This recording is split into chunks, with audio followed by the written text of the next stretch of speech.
आज हम पढ़ेंगे motion in a plane means projectile motion के बारे में। इससे पहले वाले चैप्टर में हमने वेक्टर के बारे में पढ़ा था, तो जो वेक्टर स्टडी हमने की थी उसका यहाँ बड़ा इम्पोर्टेंट रोल है। अगर हमें वेक्टर के बारे में पता है तो ये चैप्टर हमारे लिए बड़ा इजी होगा और ये बड़ा इंटरेस्टिंग चैप्टर है, क्योंकि इसके अंदर जो बेसिकली है वो हमारे पास इक्वेशंस ऑफ मोशन जो है उनका यूज है, प्लस वेक्टर का जो एप्लीकेशन है उसका यूज है। तो यहाँ जो प्रोजेक्टाइल मोशन है उसे हम मोशन इन ए प्लेन कहते हैं। और मोशन इन ए प्लेन का मतलब क्या होता है कि जब हम किसी मोशन को डिस्कस करते हैं तो हमें उसके लिए ज्योमेट्रिकल एक्सिस के 2 कोऑर्डिनेट्स की जरूरत होती है। तो जो हमारे पास मोशन डिफाइन करने के लिए ज्योमेट्री है 3 कोऑर्डिनेट एक्सिस की, उनमें से जब हम किन्हीं 2 को यूज करते हैं दैट इज कॉल्ड प्लेन। तो जो 2 डायमेंशनल मोशन है उन्हें हम कहते हैं मोशन इन ए प्लेन। तो यहाँ हम बेसिकली पढ़ेंगे प्रोजेक्टाइल मोशन के लिए। तो जो प्रोजेक्टाइल मोशन है स्टूडेंट्स, तो सबसे पहले हमें ये पता होना चाहिए कि प्रोजेक्टाइल होता क्या है। तो एक्चुअली जो प्रोजेक्टाइल है वो हम कहते हैं कि जब हम किसी चीज को प्रोजेक्ट करते हैं, थ्रो करते हैं विद सम इनिशियल वेलोसिटी। तो जब भी किसी ऑब्जेक्ट को आप किसी हाइट से या जहां कहीं से भी किसी इनिशियल वेलोसिटी के साथ प्रोजेक्ट करेंगे तो क्या होगा कि जैसे वो हमारे हाथ से छूटेगा उस इनिशियल वेलोसिटी के साथ ये फ्रीली मूव करेगा और इसके ऊपर सिर्फ ग्रेविटी का इफेक्ट होगा और कोई दूसरा फैक्टर हम इसके साथ कंसीडर नहीं करेंगे। तो प्रोजेक्टाइल मोशन की अगर हम डेफिनेशन दें तो सिंपली हम क्या कहेंगे कि when we throw any object with some initial velocity and it is free to move under the action of gravity alone. तो जैसे आप इसे इनिशियल वेलोसिटी से थ्रो करेंगे तो इसका जो मोशन है वो एक्चुअली ऐसे हो जाएगा, लाइक दिस। ओके, तो ये जो हमारे पास मोशन है in this form when we throw any object with some initial velocity and it is affected only due to the gravitation force of earth, means it moves toward the center of earth, towards surface of earth. So this motion is known as projectile motion. तो जो हमारा syllabus है उसमें actually क्या पूछते हैं कि भाई प्रोजेक्टाइल मोशन की जो है इक्वेशन ऑफ मोशन बताइए, at an instant of time उसकी वेलोसिटी बताइए, ये जो हमने जिस हाइट से थ्रो किया है ग्राउंड से वो हाइट बताइए, या ये यहाँ से यहाँ तक जब ग्राउंड को टच करता है तो वो टोटल टाइम बताइए, या ये जो सरफेस से इस पॉइंट पे आके गिरा है तो यहाँ इस इनिशियल पॉइंट से point of touch to the surface of Earth ये डिस्टेंस बताइए। तो हमने जो इस चैप्टर में पढ़ना है वो हमें क्या पढ़ना है, दिस हॉरिजेंटल डिस्टेंस, और इसे हम कहते हैं रेंज। ओके, ये जो हमारी सरफेस से हाइट है जहां से हमने इसे थ्रो किया है it is called vertical height, तो इसे हम कहते हैं वर्टिकल हाइट। और ये जो यहां से यहां तक पहुंचने में टाइम लेगा इस टोटल टाइम को हम कहेंगे time of flight, time taken by A projectile when it remain in the motion before touching the ground. और हम एक चीज और निकालेंगे इसमें जो हमने बताया था कि at any instant of time जब ये मूव कर रहा होता है towards the surface of earth, तो at any instant of time any time you can find out velocity of this particle. तो ये जो वेलोसिटी है, ये जो टाइम ऑफ फ्लाइट है, ये जो हॉरिजॉन्टल रेंज है और ये जो वर्टिकल हाइट है, हमें ये सब इस चैप्टर में डिफाइन करना है। लेकिन स्टूडेंट्स जो प्रोजेक्टाइल मोशन है वो एक्चुअली 2 टाइप से हम डिस्कस करेंगे। One is simply horizontal throw, क्योंकि हमने इसे जो थ्रो किया है इस कंडीशन में उसे हम कहते हैं हॉरिजेंटल थ्रो। और एक हम कहेंगे एंगुलर प्रोजेक्टाइल मोशन, कि इसे हम थ्रो करेंगे बट विथ सम एंगल, कि हॉरिजेंटल के साथ जब हम किसी ऑब्जेक्ट को किसी एंगल से थ्रो करते हैं तो it is called angular projectile motion. तो जो प्रोजेक्टाइल मोशन है इसके 2 टाइप हम पढ़ेंगे। ये वाला जो केस है कि from some height we throw any object with some initial velocity with the horizontal, that is called horizontal projectile motion. तो हॉरिजॉन्टल प्रोजेक्टाइल मोशन। और एक जो हम पढ़ेंगे वो क्या है, angular projectile motion, angular projectile motion.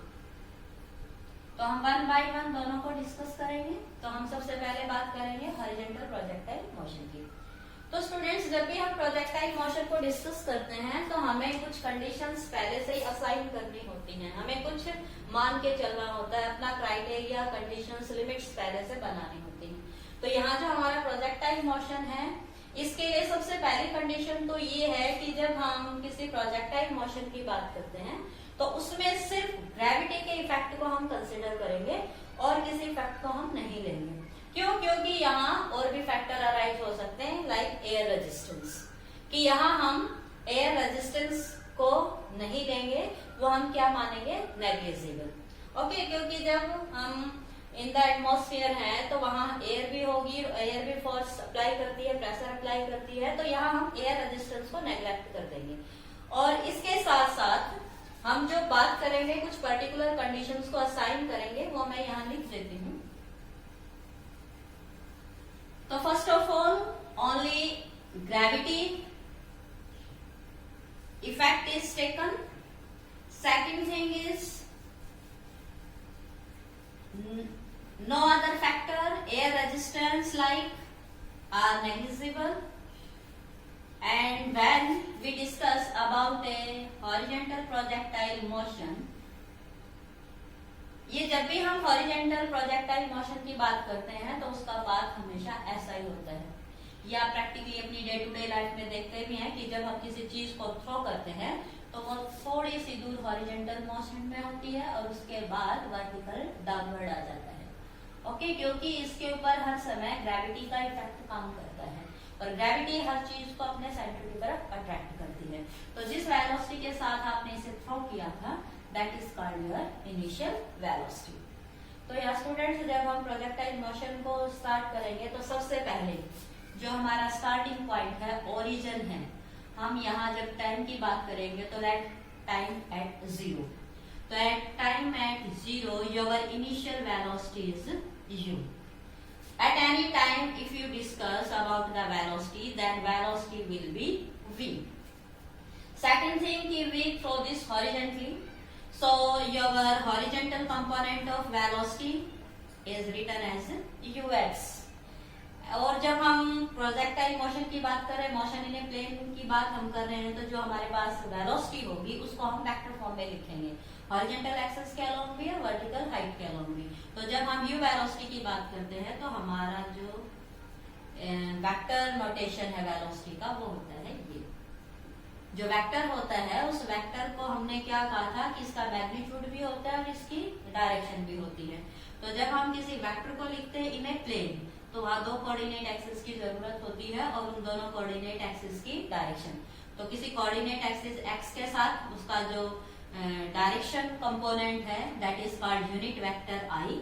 तो this is the magnitude in the direction of x and this is the direction along the x axis denoted by i cap. This is the magnitude of the velocity component in the y direction, in the vertical direction with the unit vector j. Means magnitude in the y direction, magnitude in the x axis direction. तो जब हम initial velocity की बात करेंगे तो हम vector form में लिखेंगे ऐसे। दूसरी यहाँ हमने कहा था हॉरिजॉन्टल थ्रो। तो हॉरिजॉन्टल थ्रो के लिए हम यहाँ वेलोसिटी का सिर्फ और सिर्फ कौन सा कंपोनेंट लेंगे? जस्ट एक्स कंपोनेंट, क्योंकि हमने इसको सिर्फ हॉरिजॉन्टल डायरेक्शन में थ्रो किया है। तो यहाँ वर्टिकल डायरेक्शन का कोई काम नहीं है, क्योंकि हमने इसको सिर्फ और सिर्फ हॉरिजॉन्टल डायरेक्शन के अलोंग थ्रो किया है। तो यहाँ जो आपका वर्टिकल कंपोनेंट है वो क्या रहेगा? 0। दूसरी बात, जब हम एक्सेलरेशन को लिखेंगे इन द वेक्टर फॉर्म, तो यहाँ एक्सेलरेशन भी हमारा प्लेन में ही लिखेंगे, 2 डायमेंशनल वेक्टर फॉर्म में हम लिखेंगे। तो इसी तरह से acceleration about x axis and acceleration about y axis. तो यहाँ जब एक्सेलरेशन अबाउट एक्स एक्सिस है तो axi एंड ayj। तो स्टूडेंट्स, हमने इसको एक इनिशियल कांस्टेंट वेलोसिटी के साथ थ्रो किया है, और जब इनिशियल वेलोसिटी कांस्टेंट है तो हमारे पास जो एक्सेलरेशन है अबाउट एक्स एक्सिस वो क्या होगा? 0। बट जो हमारा ऑब्जेक्ट है प्रोजेक्टाइल मोशन में, वो हमेशा अर्थ की तरफ अट्रैक्ट होता हुआ toward the earth downward direction में मूव करता है। तब क्या होता है कि हर सेकंड ग्रेविटी की वजह से इसकी वेलोसिटी चेंज होती है, तो यहाँ जो एक्सेलरेशन है वो वर्टिकल डाउनवर्ड डायरेक्शन में, इसलिए जो एक्सेलरेशन का y कंपोनेंट है उसे हम क्या लिख देंगे, z। तो ये चारों फैक्टर्स आप लेके चलेंगे। ओके, अब ये चारों बात अगर आपके पास है, then you can solve your equations regarding जो हमने बात की थी for the height, time of flight, horizontal range and velocity at any instant of time. So one by one we discuss about all these things. So we have to remember these 4 conditions about velocity and acceleration. तो students, सबसे पहले जब हम अपने syllabus की बात करते हैं तो सबसे पहले हम बात करते हैं इक्वेशंस ऑफ मोशन की, और इक्वेशन ऑफ मोशन में हम बात करेंगे motion about x axis and motion about y axis. तो first of all motion about x axis. Motion about x axis, तो यहाँ जो हम इक्वेशन ऑफ मोशन की बात करते हैं तो हम क्या लिखते थे कि जब कोई मोशन होता है उसके अंदर हम एक्स डायरेक्शन की बात करते हैं तो जो डिस्प्लेसमेंट अबाउट एक्स एक्सिस होता है तो वो हमारी इक्वेशन हम लिखते थे कि s is equal to ut plus half at square. तो यहाँ जो हमारी इक्वेशन ऑफ मोशन होगी, motion about x axis and motion about y axis, motion about y axis. तो देखिए ये जो हमारे पास ओरिजिनल इक्वेशन ऑफ मोशन है, इसको हम एक बार तो लिखेंगे एक्स एक्सिस के लिए और एक बार हम लिखेंगे वाई एक्सिस के लिए। तो ये जो आपकी इक्वेशन ऑफ मोशन है अबाउट एक्स एक्सिस, तो यहाँ आप लिख सकते हैं s of x and this is velocity about x axis and this is the acceleration about x axis. तो ये जो आपका displacement in the x direction है, आप इसको सिंपली x ये भी लिख सकते हैं। इसी तरह से जब हम मोशन अबाउट वाई एक्सिस लिखेंगे तो जो displacement in the y direction है तो आप उसमें क्या लिख सकते हैं, डिस्प्लेसमेंट को वाई, या you can say s of y. तो यहाँ हम ये डिस्प्लेसमेंट एक्स की डायरेक्शन में और ये डिस्प्लेसमेंट वाई की डायरेक्शन में लिखेंगे, तो यही आपकी इक्वेशन क्या बन जाएगी, u y t plus half of a y t square. तो जस्ट आप इनकी वैल्यू पुट कीजिए, आपके पास इक्वेशन ऑफ मोशन आ जाएंगे about x axis and about y axis. तो जब आप इस इक्वेशन को सॉल्व करेंगे तो हमारे पास ये जो इक्वेशन है ये क्या बन जाएगी, ux जो है वो हमारा ये है कि हमने इसको horizontal direction about x axis हमने इसे थ्रो किया था, तो ये जो आपकी इनिशियल वेलोसिटी है वही आपकी क्या बन जाएगी, ux। तो ux को आप क्या लिख देंगे, u into t plus half ax t। ax को हमने क्या कहा था, 0, क्योंकि ये जब मूव करता है तो वर्टिकल डाउनवर्ड डायरेक्शन में जाता है। हमने इनिशियल वेलोसिटी के साथ इसको थ्रो किया था, उसके बाद हमने u को नहीं चेंज किया अपनी तरफ से, तो हमारे लिए जो ax है वो क्या रहेगा, 0। तो 0 इंटू एनीथिंग क्या हो जाएगा, 0। तो जो आपकी इक्वेशन अबाउट एक्स एक्सिस है वो क्या बन गई कि x is equal to u into t. दूसरा आपके पास जो y डायरेक्शन की है तो y कंपोनेंट क्या आ जाएगा आपके पास, uy। तो uy हमने क्या रखा था, 0, क्योंकि हमारा मोशन जो है इनिशियल थ्रो जो है वो x की डायरेक्शन में था, हॉरिजॉन्टल डायरेक्शन में था, और हॉरिजॉन्टल डायरेक्शन में वर्टिकल कंपोनेंट क्या होता है, 0। तो 0 into anything is 0 plus half a y को हमने क्या लिखा था, g, क्योंकि acceleration in the vertical downward direction को हम क्या लिखते हैं, एक्सेलरेशन ड्यू टू ग्रेविटी, तो you can write g and this is our t square. तो ये जो y एक्सिस की डायरेक्शन में हमारी जो इक्वेशन है ये एक्चुअली हम क्या कह सकते हैं, वर्टिकल हाइट, कि ग्राउंड से ये क्या है आपकी वर्टिकल हाइट है। तो आप इसी इक्वेशन से क्या भी निकाल सकते हैं, vertical height, and this will be your half G T square. अगर आपके पास टाइम ऑफ फ्लाइट है तो ये जो t है इस t को आप क्या कहेंगे, the time taken from this point two this. तो जब आप इनिशियल से फाइनल पोजीशन पे पहुंचते हैं ओ से पोजीशन ए, ओके, तो यहाँ जितना टाइम लगता है अगर वो टाइम आपके पास है, जी हमारे पास 9.8 है, तो जो आपका h है then you can find out. और अगर आपके पास ये h है कि हमने इसको सरफेस से h हाइट से थ्रो किया है, तो you can find out t। तो जो टाइम ऑफ फ्लाइट है आप वो h अगर जानते हैं तो निकाल सकते हैं, ओके, और अगर आप टाइम ऑफ फ्लाइट को जानते हैं तो आप h निकाल सकते हैं, ओके। तो यहाँ एक इक्वेशन से आपके 2 काम बनते हैं, t जानते हैं तो h निकाल लीजिए और h जानते हैं तो t निकाल लीजिए। तो अगर हमें टाइम ऑफ फ्लाइट निकालना है तो यहाँ जो टाइम ऑफ फ्लाइट है उसको हम क्या लिखेंगे,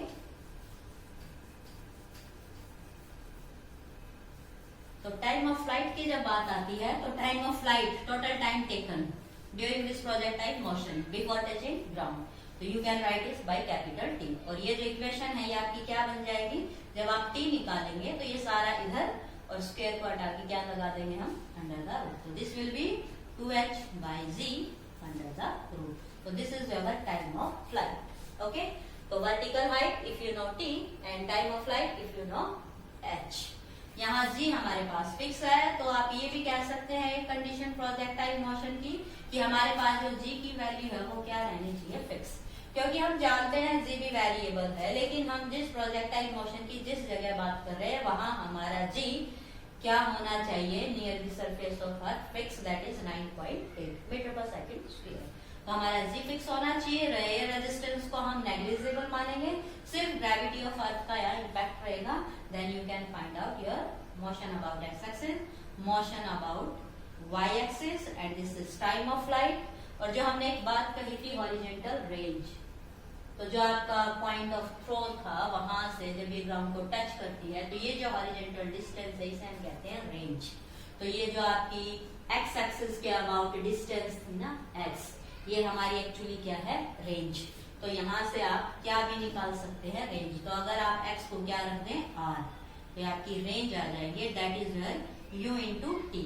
और अगर आपके पास टाइम ऑफ फ्लाइट है तो आप इसे पुट कर दीजिए, तो आपकी इक्वेशन क्या बन जाएगी, 2h by g।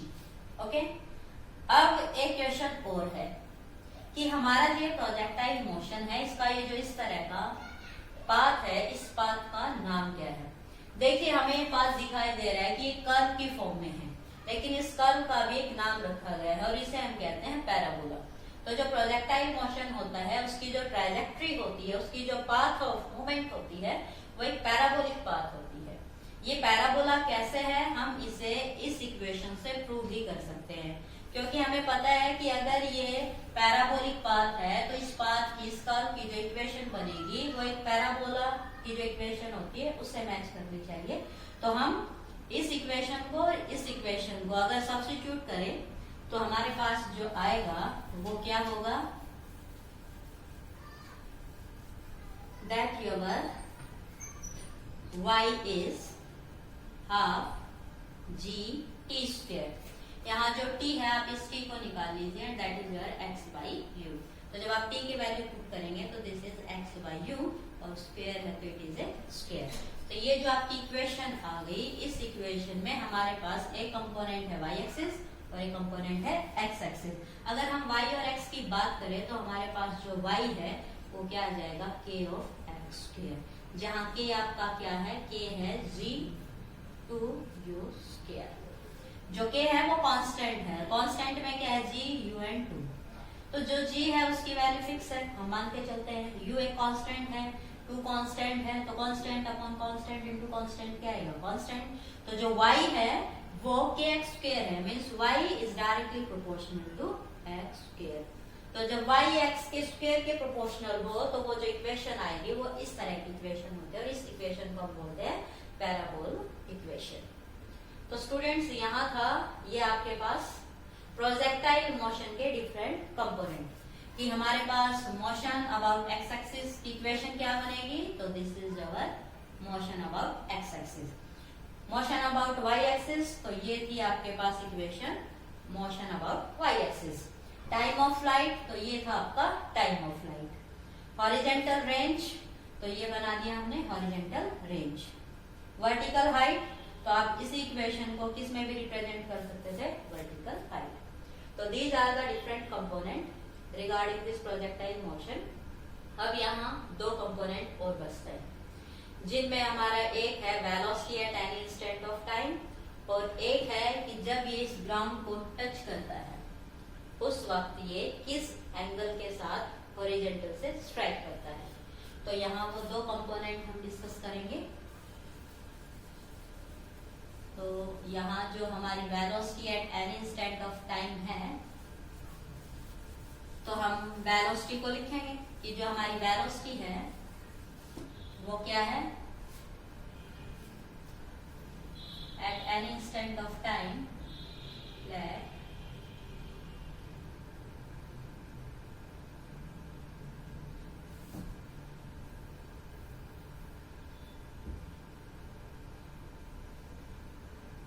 लेट ये जब थ्रो करने के बाद ग्राउंड को टच करता है तो at this time this is its velocity, और ये जो वेलोसिटी है ये इस हॉरिजॉन्टल और वर्टिकल की हम बात करें तो लेट ये वेलोसिटी कंपोनेंट जब ग्राउंड को टच करता है तो ये हॉरिजॉन्टल के साथ कितना एंगल बनाता है, बीटा। तो ये जो वेलोसिटी है इस वेलोसिटी को हॉरिजॉन्टल डायरेक्शन में लिखते हैं vx और इस वेलोसिटी को हॉरिजॉन्टल डायरेक्शन में हम लिखते हैं vy।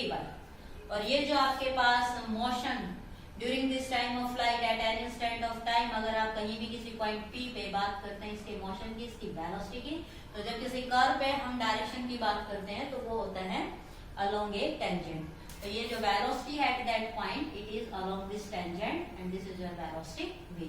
तो हम इस वेलोसिटी v को भी हॉरिजॉन्टल और वर्टिकल दोनों कंपोनेंट में पढ़ेंगे, vx एंड vy। तो जब हम वेलोसिटी की बात करेंगे तो velocity at this time t, तो जो वेलोसिटी है उसे भी हम वेक्टर फॉर्म में लिखेंगे about it's rectangular component means about x axis and about y axis.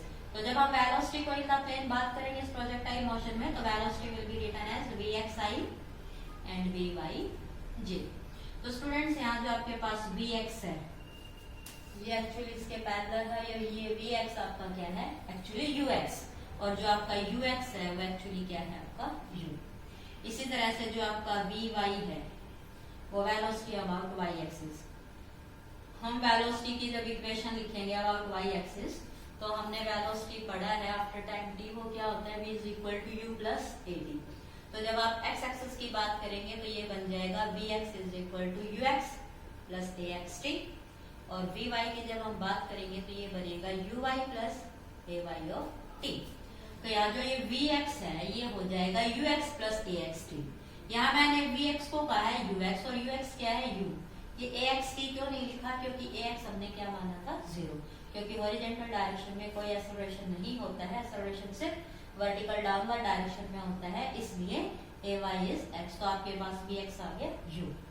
जब vy की हम बात करते हैं तो हमारा जो मोशन था वो हॉरिजॉन्टल डायरेक्शन में थ्रो करने का था, तो यहाँ जो uy है वो कंपोनेंट क्या माना था हमने 0 और ay को हमने क्या कहा था z। तो vy आपका क्या बन जाएगा z टू t। तो जो आपकी वेलोसिटी है v वो क्या है आपका vx प्लस vy, और vx is u and vy is gt। तो जब हम वेलोसिटी के मैग्नीट्यूड की बात करेंगे तो मैग्नीट्यूड को हम क्या लिखते हैं इसका स्क्वायर प्लस इसका स्क्वायर। तो यहाँ जो vx स्क्वायर है और जो vy स्क्वायर है, और आप इसे जब सॉल्व करेंगे तो ये आपके पास बन जाएगा u square plus g square k square. तो this is the velocity of this projectile at any instant of time. Understand? So this is your projectile motion. Next है direction of velocity.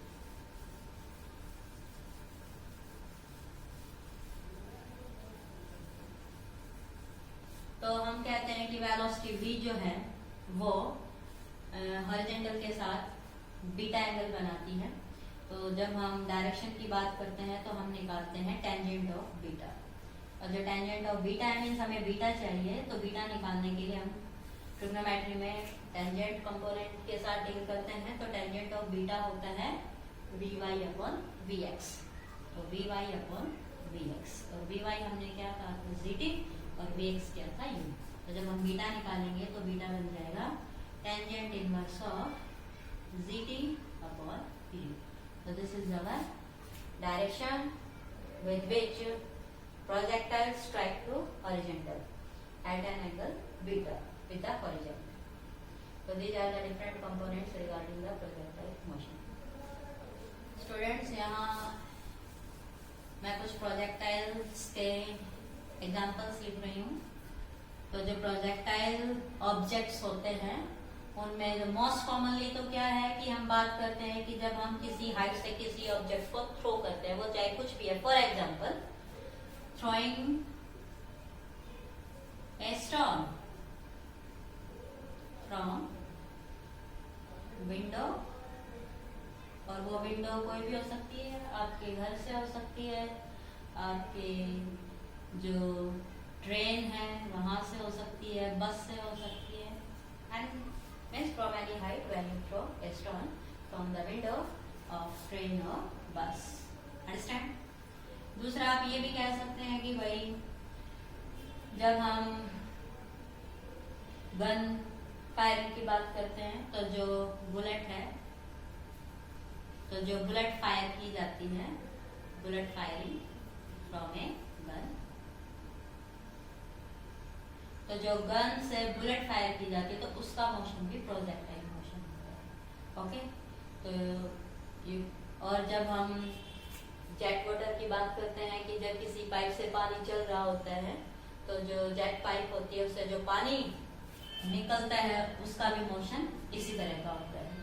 तो कहने का मतलब ये है कि जो हॉरिजॉन्टल थ्रो किया जाता है वो चाहे किसी भी तरह का ऑब्जेक्ट हो, उसे हम क्या कहते हैं, प्रोजेक्टाइल। और जो एक पैराबोलिक पाथ को फ्लो करता है उस ऑब्जेक्ट के मोशन को हम क्या बोलते हैं, प्रोजेक्टाइल मोशन। स्टूडेंट्स, अब हम बात करेंगे एंगुलर प्रोजेक्टाइल मोशन की।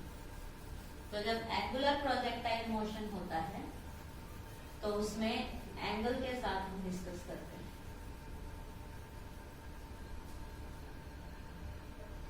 तो जो एंगुलर प्रोजेक्टाइल मोशन है उसमें हम क्या कहेंगे कि let from this point we throw an object making an angle with the horizontal.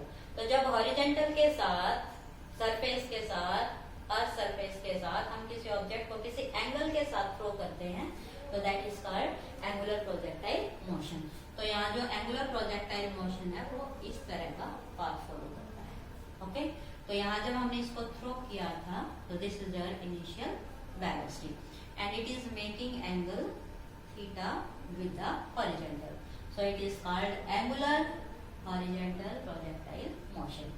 तो यहाँ भी हम वही सारी चीजें डिस्कस करेंगे। First of all equation of motions about x axis, about y-axis and its path of trajectory and velocity at an instant of time, vertical height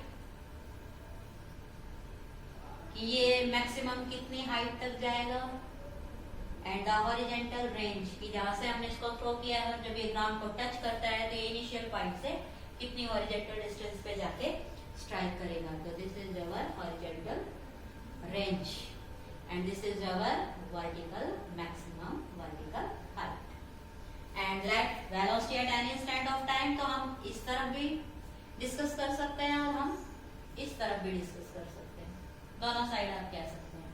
और एक हमने कहा था टाइम ऑफ फ्लाइट कि जब हमने इसको यहाँ से थ्रो किया था तो ग्राउंड को टच करता है तो कितनी देर हवा में रहता है, इस मोशन में रहता है, तो that is your time of flight.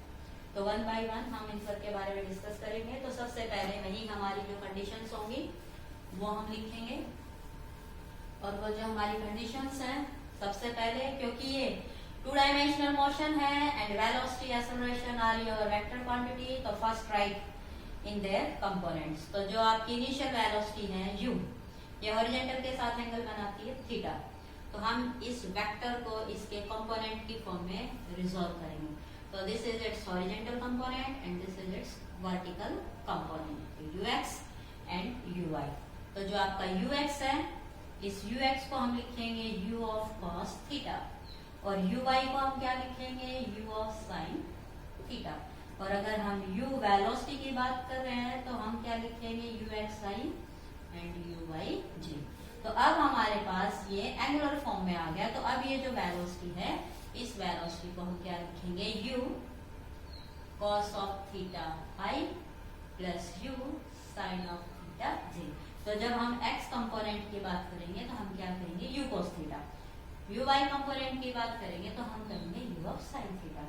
अब देखिए हमने इसको थ्रो किया है हॉरिजॉन्टल के साथ एंगल बनाते हुए, तो ये ऊपर की तरफ भी जा रहा है, नीचे की तरफ भी आ रहा है, और हॉरिजॉन्टल के साथ एंगल है तो हमने इसको वर्टिकल सेंस में भी थ्रो किया है। तो अब ये जो हमारा वेलोसिटी कंपोनेंट है, हम इसके दोनों कंपोनेंट लेंगे, x के अलोंग भी और y के अलोंग भी। लेकिन हमने पिछले वाले टॉपिक में क्या किया था, वर्टिकल कंपोनेंट के साथ डील नहीं किया था क्योंकि हमने उसको जस्ट हॉरिजॉन्टल थ्रो किया था। लेकिन अब हमने इसको हॉरिजॉन्टल के साथ विद सम एंगल, तो एक वर्टिकल मूवमेंट भी है। तो यहाँ जो आपका u कंपोनेंट है उसके हम दोनों कंपोनेंट को डिस्कस करेंगे, x एक्सिस के अलोंग भी और y एक्सिस के अलोंग भी। क्लियर है? जब हम वेलोसिटी की बात करेंगे तो velocity at an instant of time अगर आप इधर डील कर रहे हैं तो ये, तो this is our vx and this is our vy। तो वेलोसिटी को हम क्या लिखेंगे, v of cos theta and v of sin theta. Okay, और इसी तरह से अगर आप इधर लिख रहे हैं तो सही है। क्लियर? अब बात है एक्सेलरेशन की। तो देखिए जब हम एक्सेलरेशन की बात करते हैं तो एक्सेलरेशन को हम कह रहे थे axi and ay of j। तो यहाँ जो ax है आप उसे a cos थीटा या ay को a sin थीटा नहीं कहेंगे। देखिए ऑब्जेक्ट चाहे ऊपर जा रहा है चाहे नीचे जा रहा है, इसकी मूवमेंट वर्टिकल डायरेक्शन में, चाहे अपवर्ड चाहे डाउनवर्ड। तो यहाँ जो ax और ay है इसमें हमारा सिर्फ और सिर्फ कौन सा कंपोनेंट है, ay। वर्टिकल डायरेक्शन में सिर्फ y कंपोनेंट। तो हम यहाँ बात करेंगे ay की। तो हम ay को एक बार लिखेंगे -g और वन टाइम हम लिखेंगे +g। ऐसा क्यों? अगर आप इस वाले इंटरवल में बात कर रहे हैं तो object is moving upward, means ये ग्रेविटी के अगेंस्ट जा रहा है, तो in vertical upward direction ay is minus. और जब ये नीचे आता है इस डायरेक्शन में तो ये ग्रेविटी की डायरेक्शन में एक्सेलरेट होता है, तो ये क्या लिखेंगे हम प्लस। तो ध्यान रखना जब आप इस वाले सेगमेंट की बात करेंगे तो आप क्या लिखेंगे, नेगेटिव, और इस वाले सेगमेंट की बात करेंगे तो हम ay को क्या लिखेंगे, पॉजिटिव। तो इन सब बातों को ध्यान रखते हुए हम फटाफट अपने वही जो पॉइंट्स हैं उनके साथ डील करते हैं। तो देखिए first of all equation of motion about x axis. तो हमारे पास equation of motion about x axis क्या था, uxt plus half ax t square. तो यहाँ जो x एक्सिस में ux हमारे क्या था, u of cos theta into t, और ax क्या था 0। तो हमारा simply motion about x axis की इक्वेशन क्या रहेगी, दिस वन। सेकंड था equation of motion about y axis. तो y एक्सिस के अबाउट क्या था हमारा, uyt plus half ay t square. तो यहाँ से y आपका क्या बन जाएगा, देखिए हम बात करें इस वाली डायरेक्शन में, पहले ऊपर जाएगा फिर नीचे आएगा। तो यहाँ जो आपका uy है वो तो हमने लिखा था u of sin theta into t plus 1/2 ay होगा -g क्योंकि it is moving up. Okay, and this is t square. तो इस माइनस की वजह से ये जो आपके पास है ये क्या बन जाएगा, -12g t स्क्वायर। तो ये आपके पास इक्वेशन आ गई अबाउट y एक्सिस। ओके, अब यहाँ है इक्वेशन ऑफ ट्राजेक्टरी। ट्राजेक्टरी की इक्वेशन क्या होगी, तो करके दिखाइए कि जो y है वो x के स्क्वायर पे डिपेंड करता है। तो हम क्या करेंगे, इस सारी इक्वेशन को x की फॉर्म में लाएंगे, और x की फॉर्म का सबसे सिंपल तरीका है कि हम t को सब्स्टिट्यूट कर दें क्योंकि t x की फॉर्म में है। तो यहाँ से जब आप t को पुट करेंगे कि t is x upon u of cos theta, तो आपकी जो y वाली इक्वेशन है ये सारी की सारी x पे डिपेंड हो जाएगी। तो जब आप इसे सॉल्व करेंगे तो हमारे पास जो इक्वेशन आएगी वो क्या बन जाएगी, तो y will be u sin theta, t is x upon u cos of theta minus half gt square, और t हमारे पास क्या है, x upon u cos theta. Square करोगे तो स्क्वायर हो जाएगी। तो देखिए यहाँ से जो साइन अपॉन कॉस है इसे हम क्या लिख सकते हैं, टेंजेंट। तो ये आपके पास बन जाएगा u tangent theta into x, और ये है minus half g x square u square cos square theta. तो देखिए जो y है वो x स्क्वायर पे डिपेंड करता है, तो ये सारे कांस्टेंट, और हम कहेंगे कि y is proportional to x square. जो y है वो x की मैक्सिमम पावर 2 पे डिपेंड करता है, और जब y एक्सिस x के स्क्वायर पे डिपेंड करे तो it is the equation of A parabola, और एक पैराबोलिक पार्ट है। तो एक तो हमें ये प्रूव करना है, इक्वेशन ऑफ ट्रैजेक्टरी प्रूव कीजिए कि y is proportional to x square. One we have to show equation of motion about x axis, and one equation of motion about y axis. अब बात आती है टाइम ऑफ फ्लाइट की। तो देखिए जो टाइम ऑफ फ्लाइट है उसे हम कैसे ड्राइव करेंगे, उसके लिए हम ये मान के चलते हैं कि let in the first half, कि जब ऑब्जेक्ट को ऐसे थ्रो किया तो एक मैक्सिमम हाइट पे गया, और यहाँ आके इसका जो वेलोसिटी कंपोनेंट है वो सिर्फ क्या रहा, vx, वर्टिकल कंपोनेंट नहीं है। और जब हम टाइम ऑफ फ्लाइट की बात करेंगे तो टाइम ऑफ फ्लाइट को निकालने के लिए हम कौन सी इक्वेशन यूज करेंगे, वेलोसिटी। तो जो वेलोसिटी होता है वो होता है u प्लस at। और जब ये वर्टिकल अपर डायरेक्शन में है तो इक्वेशन क्या बन जाएगी, vy ui माइनस gt। क्योंकि वर्टिकल अपर डायरेक्शन है तो एक्सेलरेशन अबाउट y एक्सिस क्या लिखा था हमने, g। तो यहाँ जो ये इक्वेशन है vy, अब vy तो यहाँ है नहीं तो vy को तो हम क्या लिख देंगे 0, और uy क्या था, u of sine theta minus gt, और हमें चाहिए t। तो जब ये यहाँ से यहाँ तक जाने में जो टाइम लेगा it is time t। Okay, तो gt is equal to u sine of theta and t is equal to u sine theta upon g। तो देखिए ये जो टाइम लगा ये है यहाँ तक जाने में, vy को 0 होने में, और इतना ही टाइम ये यहाँ से यहाँ तक में लगाएगा। तो अगर हमारे पास फर्स्ट हाफ का टाइम है, अगर हम इसे डबल कर दे तो ये हमारे पास टोटल टाइम ऑफ फ्लाइट आ जाएगा। ओके, तो टाइम ऑफ फ्लाइट को हम लिखते हैं कैपिटल टी से, वो क्या हो जाएगा 2t। तो जितना टाइम ऊपर जाने में लगता है उतना ही नीचे आने में लगता है। तो यहाँ से जाके ये रेस्ट में आके फिर क्या हो जाएगा, डाउनवर्ड डायरेक्शन में। तो टाइम ऑफ एसेंट, जब ये ऊपर जाता है तो इस टाइम को कहा जाता है टाइम ऑफ एसेंट, और जब ये नीचे आता है तो इस टाइम को कहा जाता है time of descent, moving upward and moving downward. तो ये जो आपका टोटल टाइम है 2t हो जाएगा and this is the two time of u sin theta by g। Okay, तो this is your time of flight. अब ये टाइम ऑफ फ्लाइट अगर आप याद रखेंगे तो आप इसके बाकी कंपोनेंट भी निकाल पाएंगे, जैसे कि horizontal range and vertical height. तो हम 1 बाय 1 उन्हें भी डिस्कस करेंगे, और वो कोई ज्यादा मुश्किल नहीं है, वेरी सिंपल, क्योंकि हम उनकी इक्वेशन तो पहले निकाल ही चुके हैं, जस्ट वहाँ t की वैल्यू हमें पुट करनी है। तो जब हम हॉरिजॉन्टल रेंज की बात करते हैं तो हमारे पास equation of motion about x axis and this is where u cos of theta into t। तो जब हम हॉरिजॉन्टल रेंज की बात कर रहे हैं तो हम एक टोटल डिस्टेंस लेंगे और इसमें ये पूरा टाइम ऑफ फ्लाइट होगा, और ये जो पूरा टाइम ऑफ फ्लाइट है तो यहाँ आप स्मॉल d की जगह क्या लिख देंगे, time of flight capital D। तो जो हॉरिजॉन्टल रेंज है x को आप किसे रिप्रेजेंट करेंगे r से, और ये आपका क्या बन जाएगा u cos ऑफ थीटा, और t को आप क्या लिखेंगे 2u sin theta by g। जब आप इसे सॉल्व करते हैं तो u is u square and 2 sin theta cos theta को हम लिखते हैं sin of 2 theta upon g। तो this is our horizontal range, very simple, u square sin 2 theta by g। Understand? Next है वर्टिकल हाइट। तो देखिए vertical height है ये, तो हम सिर्फ ये वाला पोर्शन डिस्कस करेंगे कि पार्टिकल को यहाँ से यहाँ तक जाने में जो टाइम लगता था वो t हमने निकाला था, और जो इक्वेशन ऑफ मोशन होगी वो इस फर्स्ट हाफ के लिए हम लिखेंगे। तो वो हमारी इक्वेशन क्या थी कि y आपके पास था u sin theta t and minus half g t square. जब आप इसे सॉल्व करेंगे t की वैल्यू पुट करके t for this first half, then you can find out this vertical height h। तो y को आप लिख दीजिए वर्टिकल हाइट h, और ये आपके पास क्या बन जाएगा u sin थीटा। अब इसे मैं हटा देती हूँ, कोई ज्यादा जरूरत है नहीं, पिक्चर आपके दिमाग में क्लियर है।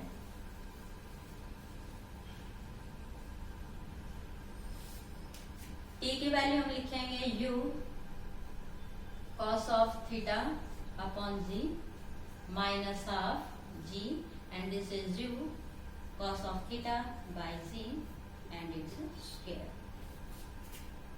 This is our, ये cos नहीं क्या है sin,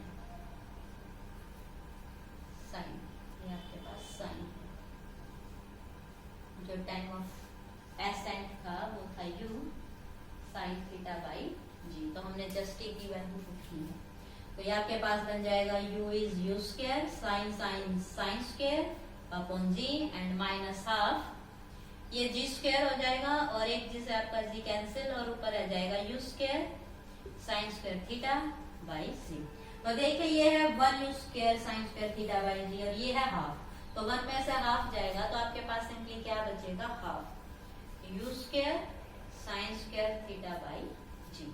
So this is our vertical height, the maximum height attained by that projectile particle.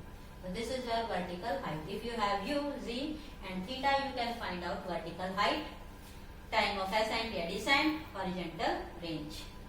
अब एक आपके पास रह जाता है velocity at an instant of time and direction with which it strike to the ground. तो यहाँ जो वेलोसिटी है वो हम उसी की तरह लिखेंगे कि velocity vector is vxi and vyj। तो यहाँ जो वेलोसिटी है वो हम क्या लिखेंगे, v about x axis and v about y axis. तो यहाँ जो v अबाउट x एक्सिस है वो v अबाउट x एक्सिस को हम क्या लिखते हैं, u। इसके लिखने की जरूरत नहीं है, हम इस v को vx और vy में जब लिखेंगे तो vx क्या होगा, that is ux means u velocity होता है u प्लस at। तो अबाउट x एक्सिस आप लिखेंगे तो ux प्लस axt, तो आपके पास vx आ जाएगा simply u cos of theta into t। और जब आप vy की बात लिखेंगे तो this is uy plus at about y axis, तो आपके पास vy क्या आ जाएगा, that is of u sine theta. देखिए t नहीं है, ये सिंपली क्या है u प्लस ax, और ये क्या है u प्लस at।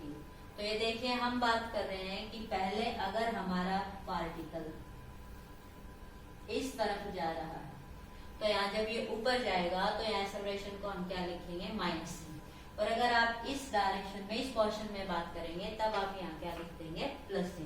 तो आप पे डिपेंड करता है कि आप एसेंट के टाइम बात करें या डिसेंट के टाइम। तो मैं डिस्कस कर रही हूँ एसेंट के टाइम। तो यहाँ पर डायरेक्शन में जाएगा तब at an instant of y vy component में हम क्या लिखेंगे, माइनस c। तो जब हम वेलोसिटी के मैग्नीट्यूड की बात करेंगे तो वो क्या होता है, vx square plus vy square. और ये आपके पास क्या हो जाएगा, vx हमारे पास था, vx is our u cos of theta, square है तो क्या कर देंगे हम स्क्वायर, प्लस vy, और vy हमारे पास क्या है, it is actually u sine theta minus gt, square है तो स्क्वायर। आपको इसे सॉल्व करना है, आपके पास v का मैग्नीट्यूड आ जाएगा। तो जब आप इसे सॉल्व करेंगे तो ये आपके पास बन जाएगा u square cos square theta plus ये a माइनस b का स्क्वायर, आप इसे खोल दीजिए, a square plus b square minus 2ab। तो ये बन जाएगा u square sine square theta plus g square t square minus 2ab and this is your u g t sine of theta. तो this is a minus b whole square, तो a का square plus b का square minus 2ab। तो देखिए यहाँ से आप u square को कॉमन ले लीजिए तो cos square theta plus sign square theta होता है 1। तो ये आपके पास बन जाएगा सिंपली u स्क्वायर, और ये बन जाएगा g स्क्वायर t स्क्वायर, और ये minus 2u g t sine of theta. और अगर आप t की वैल्यू पुट करेंगे तो आपके पास एक नई फॉर्म आ जाएगी। तो this is your velocity at any instant of time. और जब हम बात करते हैं डायरेक्शन विद द हॉरिजॉन्टल तो सिंपली हमने क्या निकाला था, टेंजेंट ऑफ बीटा। तो वो हम क्या लिखते हैं, vy अपॉन vx। और vy क्या था, तो vy हमने अभी निकाल के रखा था, that is u sine theta minus gt, और vx था u cos ऑफ थीटा।